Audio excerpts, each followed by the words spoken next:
To me, I think it's more a true real world scenario of what is a hacker going to see comparative to an.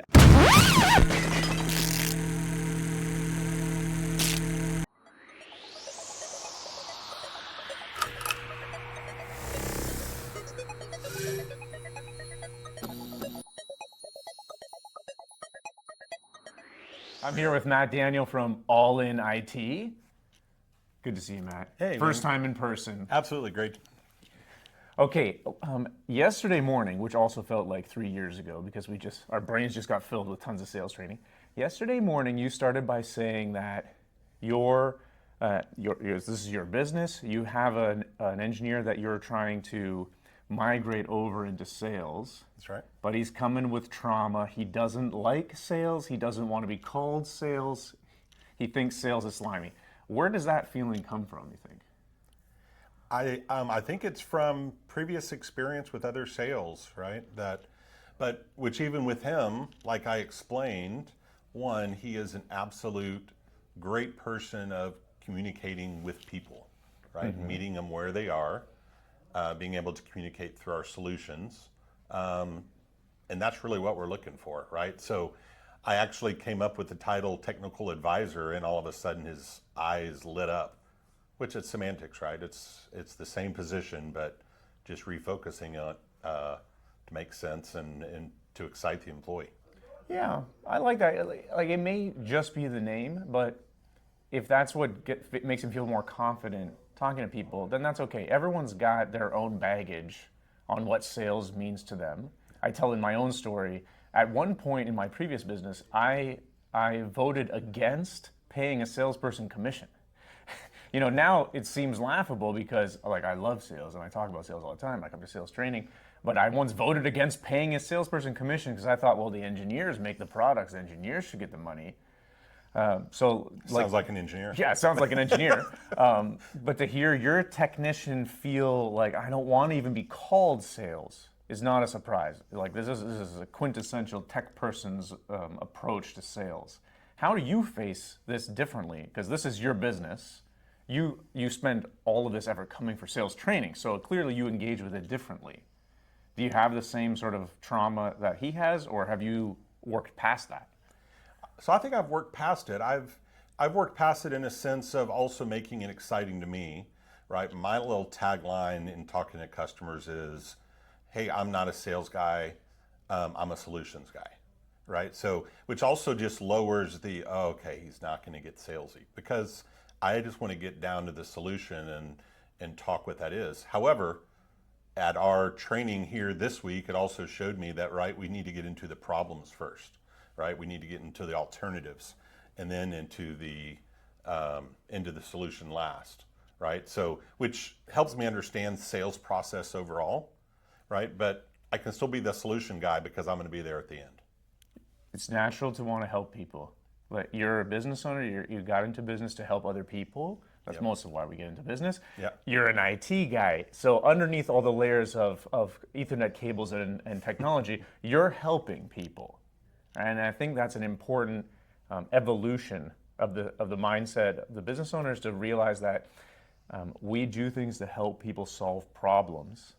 And if you look at sales as the process to solve people's problems, then it feels less grimy. And this is a lot of the material that I talk about on LinkedIn. If they don't have a problem, there's no sales at all. So like the sales process is built on someone else's problem. You help them solve that problem and you get paid for it. But I honestly believe that most of the trauma that comes in people feeling salesy or the used car salesperson comes when you sell at someone instead of helping them uncover their problem and then helping them solve it. And we got a little bit of that training here in the reordering of the solution problem alternatives kind of approach into problem alternative solutions. Like you got to start with the problem. You got to start with the problem. If there's no problem, there's no pitch. There's no problem, there's no sale. That's right. And if they have a problem and you know it and they know it and you help them, then everyone feels great about it. Well, and the other thing interesting, I think, for a technician mindset, right, is we love finding problems. So start with finding the problems, right? And then once you find those problems or needs, as we were taught, right, that it that is naturally going to go to alternatives and solutions, right? Which is great, right? So then we get into stay in our comfort zones of, hey, what is the problem?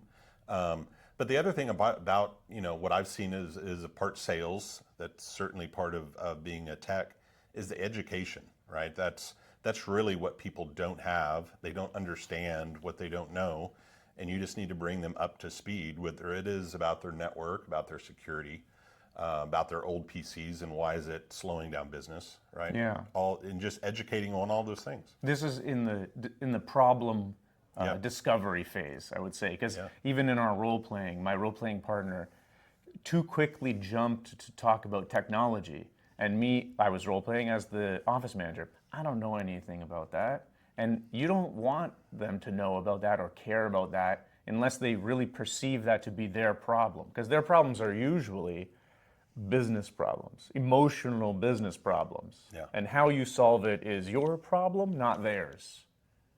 Oh, absolutely. I mean, even that's one thing I realized that I had done before. I'd spent probably 20 minutes explaining EDR and its advanced Who cares AV, about that? right? I mean, that's An office manager is not going to care. They don't care. Why would they care? Right? That's is this not their secure? thing. Check. That's all they care, right? And how much of my time is this going to take? And can I go home at night feeling peace of mind? All of those like nuts and bolts and acronyms, those are just the gears that you use to crank the machine, but they just want the output. Absolutely. And I think if anything, using those terms is going to be more of that slimy, salesy feel instead of connecting on what the needs are. It makes them feel inadequate. Absolutely. Do you have EDR? No. Now they feel inadequate. Absolutely. Should I know what this is? Why do I need to know what this is? And really, you don't need to know. They don't need to know what it is. That's absolutely right. Yeah. Yeah, just talking, in which I've been coached a lot about just always providing value to your customers. Value, value, value, right? And as soon as you're confusing them, like, is that value? Absolutely not. And to echo Nick Point's point about curiosity, in Nick's strategy, curiosity drives the sale. If you're making them feel inadequate, they're no longer feeling curious. So it's kind of like putting the fire extinguisher on that passion for finding the true answer to their problem. Absolutely. Yeah, they keeping them curious and keeping the focus always on their needs, right? Not what we're going to do, what we may be able to do, keeping it focused on them. What you do is the line in TSA and paying for the plane ticket and buckling your seatbelt, and what they want is to be on the beach. Yes. Right? We want to get them to the vacation. They want to be on the beach having their vacation. We don't want them to focus on the plane ticket, which is all the stuff that we do in the background. That's right. Yeah. Okay. So focusing on the problem, curiosity. What were some other takeaways? How are you going to help? Dave's your sales guy, right? Yes. How are you going to? What are you going to take home to Dave to make him feel more confident? Because he's got to do sales. Like in the 5-letter word of sales, he's got to do the sales, but without feeling salesy. What are you going to pass along to him? Well, I think one, the consistency, and certainly you can even tell with Nick, he is practice, right? He even pointed out a little while ago that, right, the professional sport players are practicing more than they play, right? If we take that approach of being that comfortable of going through what our tool sets are, what the objections are from customers, then how natural that can be. And then all of a sudden, it's just a natural conversation of going through, hey, this is where we weren't trying to get you. This is where you said the problem was, right? And now here's where you want to be, and this is what that looks like. Yeah. Right? I bet. So to help Dave get to that point also, for us to set up some times for us to go through it together as we did here, right?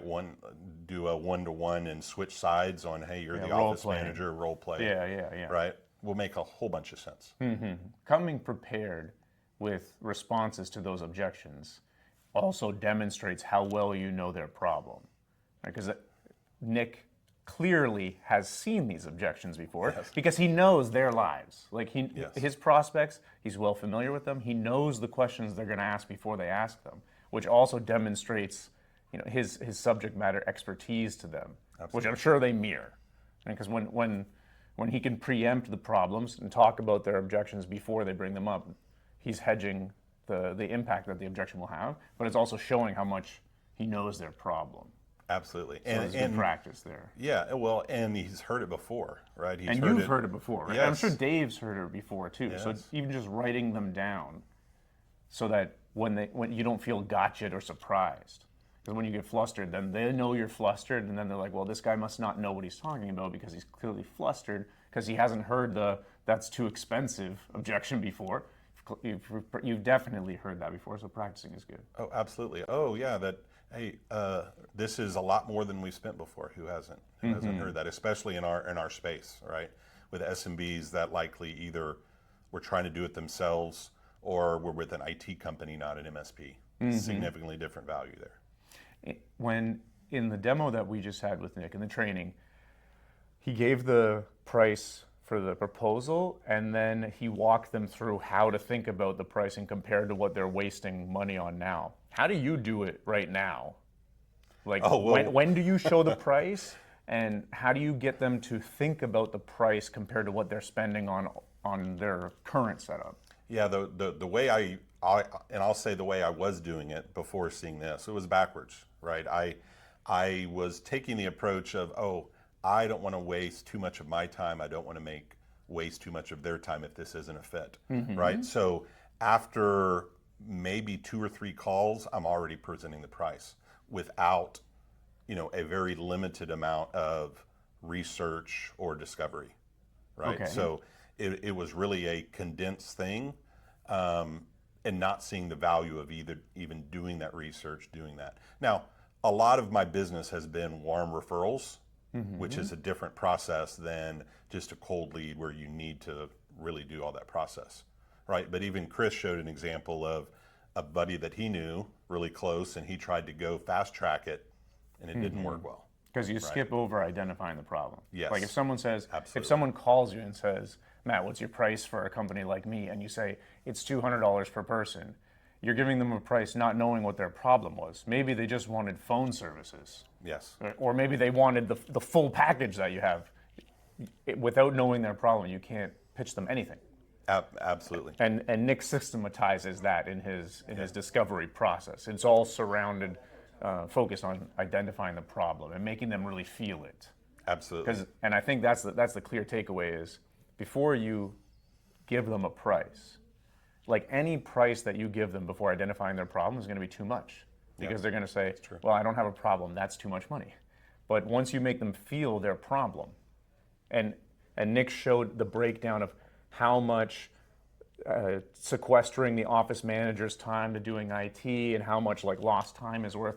Those are hard numbers that they feel as part of the problem. And then his price is way less than that. So it seems like a deal. So when you present it like that, it looks like a great deal. Oh, it was absolutely. I mean, when you really look at what some of those costs are, I mean, it's kind of some of the same things that, so like I have a private cloud, right? And I have a calculator that shows, you can have your servers at your office, and besides the equipment itself, right, you have this electricity cost, what's the cost of having somebody come out and maintenance on site, all that stuff comparative to having it in the cloud. So you have to show those real costs to make it make sense, right? So, and from a managed services, how he broke it down was just brilliant. I mean, brilliant and made so much more sense. In anything else that you do, you don't speed through things. If it's managed services, that is important to the customers. Like, you need to take your time and walk them through it so they really understand. It's just going to build that relationship more, just that much better too. And I think the slow pacing that Nick stressed was important so that you know that they know the problem. I feel like I'm a broken record with the whole problem thing, but it's like I can hear it through his process. The process is structured to make sure they feel the problem. Because if they're looking at his breakdown of how much money they're wasting on lost time and staff, like just spinning their wheels with IT, their problem is $178,000 of wasted money per year. It has nothing to do with computers. They're wasting $178,000. So then the problem that you're solving for them is, I will make sure you don't waste $178,000. And it's only going to cost you $36,000. Would you like to make the deal? And then it's not, but can I take this one service off and I would like to pay just for these Microsoft licenses? That has nothing to do with it. The problem That's is right. your system right now wastes $178,000. I have a way for you to spend 36, and that's it.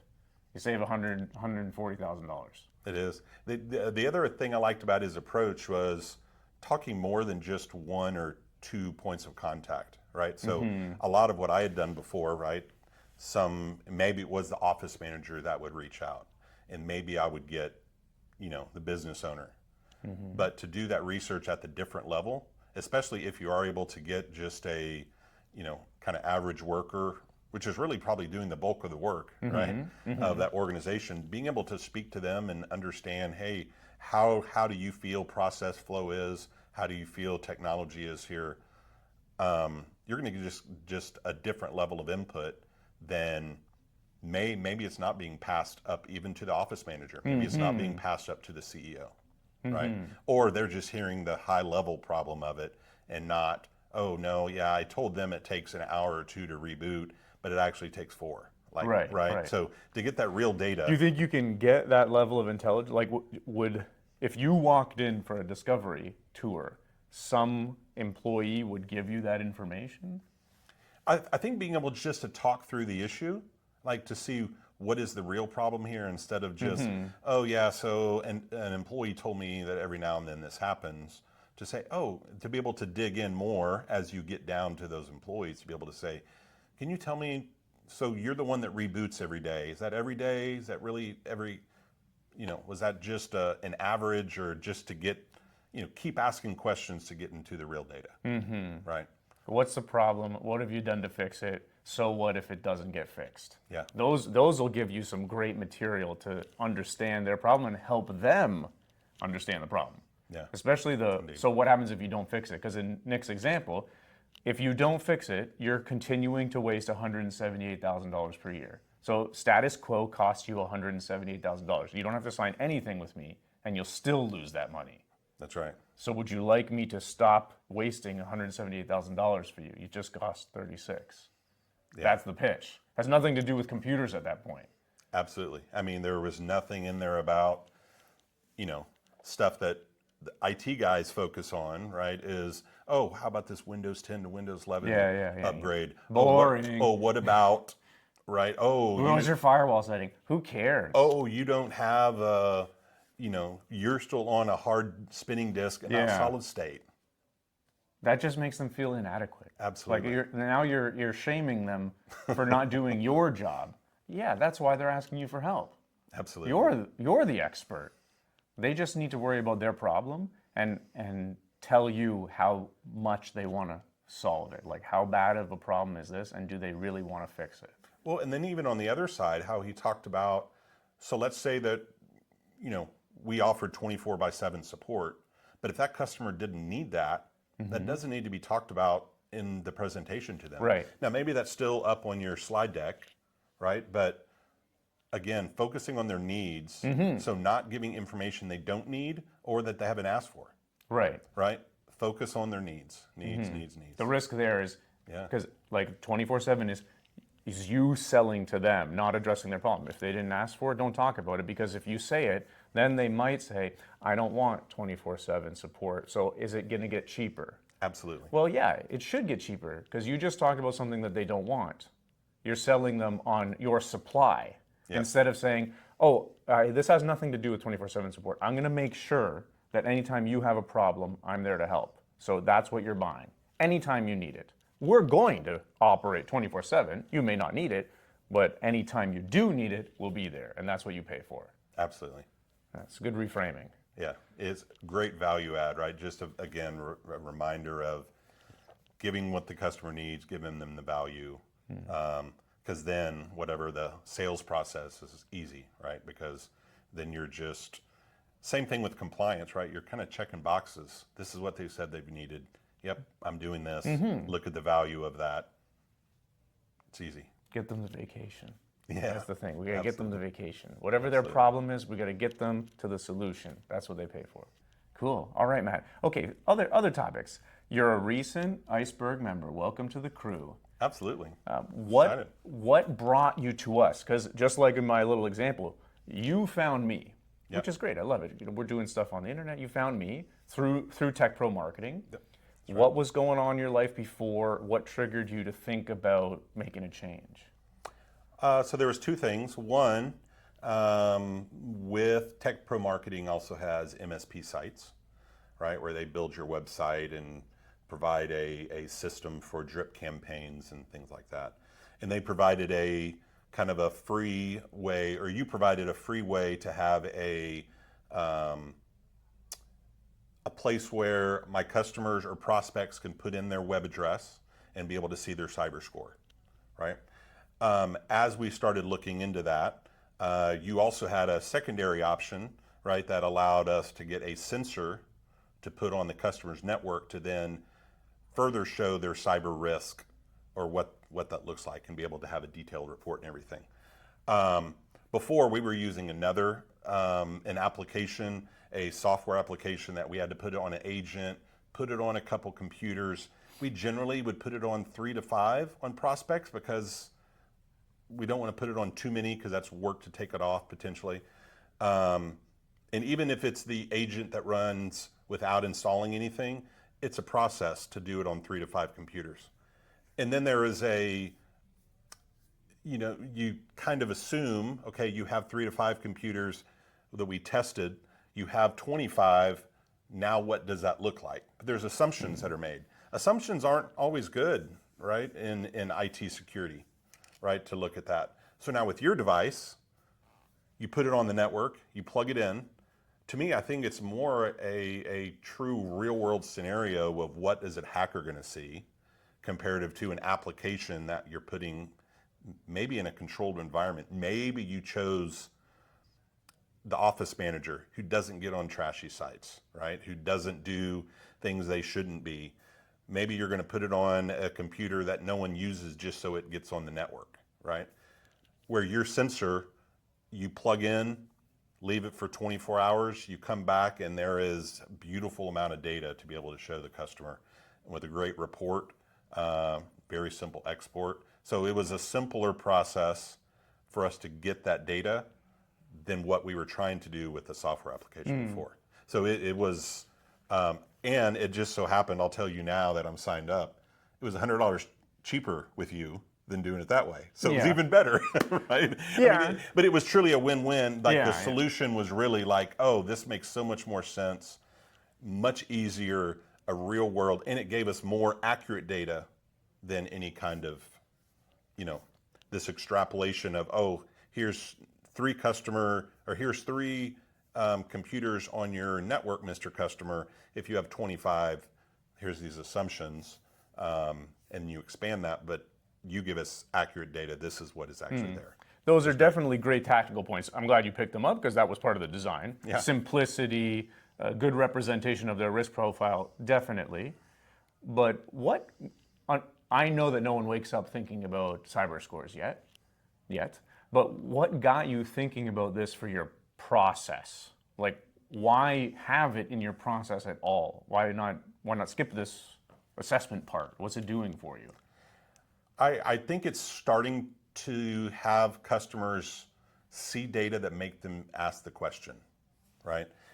They may not understand the technical parts of email deliverability. Okay. But if they see, hey, your emails may not be delivered, whoa, I need my emails delivered. Why would they not be, right? Then to realize, oh, hey, there is 3 different settings you need at DNS records to be able to do that. Same thing with dark web, the dark web monitoring, right, that shows up through your scan. It just it causes conversation towards education of why would a email address show up on here?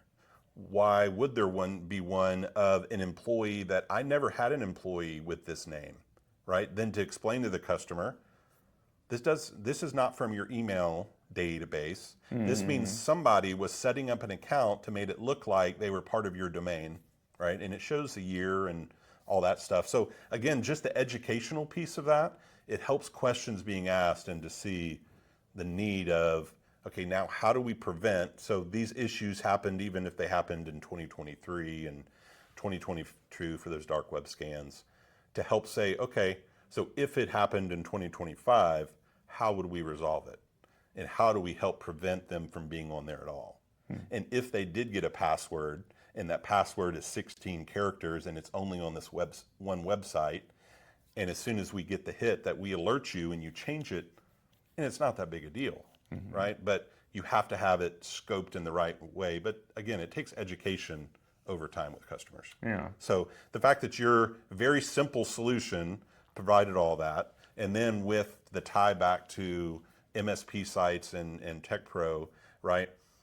If they get that report from you and they don't do anything, right, then you can put them into a drip campaign that really then helps. Again, the education part is so important to me. I can't speak to all my customers fast enough to help them stay up to date on all the changes that happen in our industry, right? But those drip campaigns help, right? Especially if they're getting that information, maybe there's something I said that didn't explain, and that those emails will help them understand, maybe send them back to a landing page that are going to help them understand that even more, and then just keep that dialogue fresh in their mind, and something's going to have them say, oh yeah, we do need to talk about that and resolve that need. These were designed to be conversation starters, so you're picking up on that well. Tie it into what we've learned here from Chartech, where no sale happens without the prospect uncovering their problem and telling to us. Okay, I believe this. How do you plan to use the CyberScore lead magnets and our cyber audit with respect to helping them uncover their problem? No one's closing deals by showing them a dark web report. No one does. That's trivial. It's a good conversation starter. How do you plan on using that to drive the conversation to their problem? Well, and I think even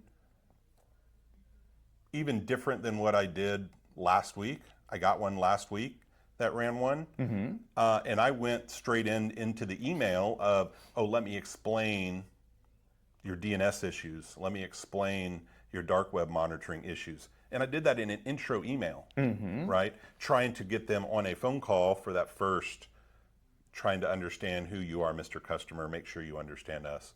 Probably incorrectly would have already gone into solutions, right? Yeah. But now I think the process is being able to have that report to send them to say, hey, there's 2 things on here that I look at that we can address for you pretty quickly, but I really wanted to understand more about your business.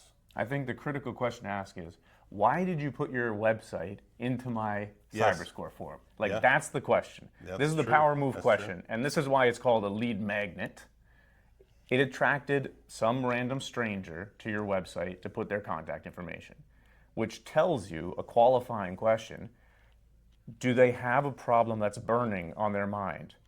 It's clearly something on their mind enough to come all the way on the internet to your website, out of all the other websites they could go to, and type their own website domain in and press submit, and then put their contact information and press submit. So that's the first question to ask is, you send your follow-up email, hey, great, here's some important things, but quick tips, just reset your password, it'd be super easy. The real question I want to ask is, what's on your mind? Why did you go through all this effort to ask for your CyberScore? Because that's what's going to lead to them telling you the problem. Now I think I'm seeing your vision is one day that CyberScore being as important as that credit score, right? It would be great. It would be, because I designed it originally to be a meaningful security tool, and that's why we don't go overboard with saying these risks are worth $200,000, because I find that's trivial and it's just scare tactics. There's 6 criteria. I intended them to be non-arguable, not controversial, just the basics. If you've got breaches on the dark web, we should reset your passwords. If you're not doing DMARC, we should set it up. It's not debatable. It's whether you do it or not is your choice, but we should do it. There are good hygiene points. That's right. So it's not meant to be a good gotcha. It's meant to invite them. You're giving them some good value. You're earning their trust to invite them to tell you their problem. It would be great if it was used as a credit score. Yeah, it would be great. The world would be far safer if we were getting 6 out of 6. That would be true. It would be awesome. But it's your little olive branch gift to them to make them trust you enough to invite them to tell you their problems. So keep that in mind when you use it. Like when you reply Absolutely. to them, say, I'm so glad that you came to our website and put it in. Here's some free tips. You know, I looked over your score too. You got these issues. Here are some free tips. I can help you do it. What I really want to know is what's on your mind, because clearly something was on your mind to allow you to make you come all the way to my website and ask for help. That's right. And then that's where the real sales is going to come from, is getting them to tell you their problem. Okay, Matt. We're low on energy because we just spent 48 hours cramming our brains with fun sales technology. Number one thing that we're going to do tonight is root on Team Canada for the Four Nations face-off. No, Matt's negative. shaking his head. USA. USA, baby. All right. Well, I'm glad that you were here. I'm excited to finally meet you in person because we've been talking digitally. Your shirts are coming in the mail. You're going to get the sweet Carhartt cyber-powered shirts. Awesome. I'm loving it that you came, because a lot of people, a lot of the MSPs that we work with, they really want to do better. But this is you committing to yourself and investing in yourself to be better. And I love that and I respect it. That's why I come to get better. So thanks for coming. I didn't host the event. I'm just here filming. But thanks for coming, Matt. Great to meet you in person. I'm rooting for you. I got your back. Nate and I are doing the whole setup, so we technically have your back, and emotionally I have your back. I'm in your corner. Awesome, man. It's been excellent. Thank you so much. Pleasure. All right. Take care. That's it. Enjoyed this episode? Hit like, drop a comment, and subscribe.